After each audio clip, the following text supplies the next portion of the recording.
তো hello guys, আপনারা কিন্তু এই মুহূর্তে অন্নপূর্ণা যোজনা যদি স্ট্যাটাসটি চেক করেন, আপনাদের অনেকের ক্ষেত্রে এই প্রবলেমটি হচ্ছে bank validation failure error code 1। আবার অনেকের ক্ষেত্রে এই প্রবলেম হচ্ছে bank validation failure error code 2। তো আপনাদের এখানে এরর কোড 1 এবং 2 কি জন্য এই প্রবলেমটি হচ্ছে, কিংবা আপনাদের এই মুহূর্তে কি কি করণীয় রয়েছে, সেটাই জানাবো আজকের এই ভিডিওটিতে। তাই জন্য কিন্তু পুরো ভিডিওটি অবশ্যই দেখতে থাকুন। তো দেখুন, আপনাদের প্রথমেই জানিয়ে দিই, আপনাদের যেহেতু ব্যাংক ভ্যালিডেশন ফেলিওর রয়েছে, অর্থাৎ আপনারা এটি শিওর হয়ে যান যে আপনাদের কিন্তু ব্যাংকের প্রবলেম রয়েছে। আপনাদের কিন্তু অ্যাপ্লিকেশনটি অ্যাপ্রুভ হয়ে গেছে, কিন্তু ব্যাংকের প্রবলেমের কারণেই আপনারা কিন্তু টাকাটি পাচ্ছেন না। তো আপনারা সিম্পলি কি করবেন, দেখুন আপনাদের প্রথমেই জানিয়ে দিই, এখানে কিন্তু কোথাও উল্লেখ নেই যে এরর কোড 1 মানে কি প্রবলেম, কিংবা এরর কোড 2 মানে কি প্রবলেম। এটি কিন্তু কোথাও উল্লেখ নেই।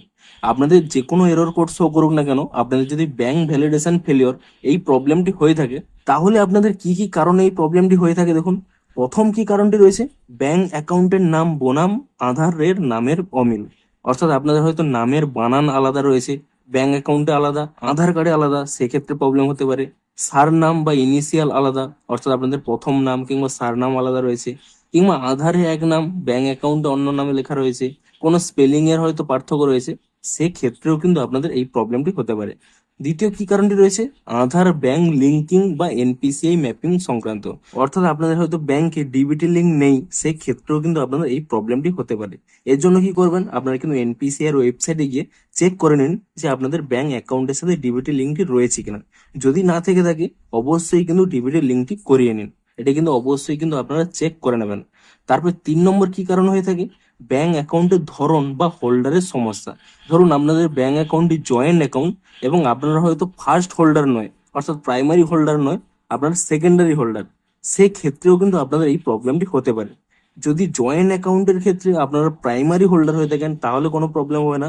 এবং আপনারা যদি প্রাইমারি হোল্ডার না থেকে থাকেন, তাহলে কিন্তু অবশ্যই এই মুহূর্তে আপনারা কিন্তু ডিবিটি লিঙ্কটি অন্য একটি ব্যাংক অ্যাকাউন্টে চেঞ্জ করুন। যে ব্যাংক অ্যাকাউন্টে শুধুমাত্র আপনার নামই রয়েছে, সেই অ্যাকাউন্টে চেঞ্জ করুন, কিংবা অন্য একটি জয়েন্ট অ্যাকাউন্টে চেঞ্জ করতে পারেন যেখানে আপনারা প্রাইমারি হোল্ডার। সেই ক্ষেত্রে আপনাদের এই প্রবলেমটি হতে পারে। এমনকি অ্যাকাউন্ট যদি ইনঅ্যাক্টিভ হয়ে থাকে, এই ক্ষেত্রেও এই প্রবলেমটি হয়ে থাকে। আপনারা কিন্তু অবশ্যই ব্যাংকে গিয়ে চেক করে নেবেন যে আপনাদের অ্যাকাউন্টটি ইনঅ্যাক্টিভ হয়ে গেছে কিনা। যদি হয়ে থাকে, আপনারা কিন্তু পুনরায় অ্যাক্টিভ করে নেবেন। আর কি কারণ হয়ে থাকে, ব্যাংক ডিটেলস এর ডাটাবেস মিসম্যাচ। এটি বিশেষ করে বেশিরভাগ ক্ষেত্রে কি হয়, ধরুন আপনারা অন্য কোনো জায়গায় হয়তো ব্যাংক অ্যাকাউন্টটি চেঞ্জ করেছেন, অর্থাৎ অন্য কোনো জায়গায় এই মুহূর্তে থাকছেন, এবং তার জন্য আইএফসি কোডটি চেঞ্জ হয়েছে। এই কারণেও কিন্তু এই প্রবলেমটি হয়ে থাকে। তবে যেহেতু ডিবিটি লিঙ্কের মাধ্যমে ঢুকছে, এই প্রবলেমের কারণে কিন্তু বেশিরভাগ কোনো প্রবলেম হবে না। এটি আপনারা ইগনোর করতে পারেন। আর কি কি কারণ রয়েছে, আধার বা ব্যাংকের কেওয়াইসি সমস্যা। এই কারণের জন্য কিন্তু আপনাদের হয়ে থাকে। আপনারা কিন্তু অবশ্যই ব্যাংকে গিয়ে চেক করুন যে আপনাদের কেওয়াইসিটি অসম্পূর্ণ রয়েছে কিনা, কিংবা কেওয়াইসিটি ভ্যালিড রয়েছে কিনা। যদি আপনাদের কেওয়াইসি এক্সপায়ার্ড হয়ে যায়, আপনারা কিন্তু তৎক্ষণাৎ আপনারা কিন্তু কেওয়াইসিটি আপডেট করুন। তো মূলত এই ব্যাংকের এই সমস্ত রিলেটেড সমস্যাগুলোর জন্যই আপনাদের কিন্তু এখানে টাকাটা কিন্তু আটকে রয়েছে।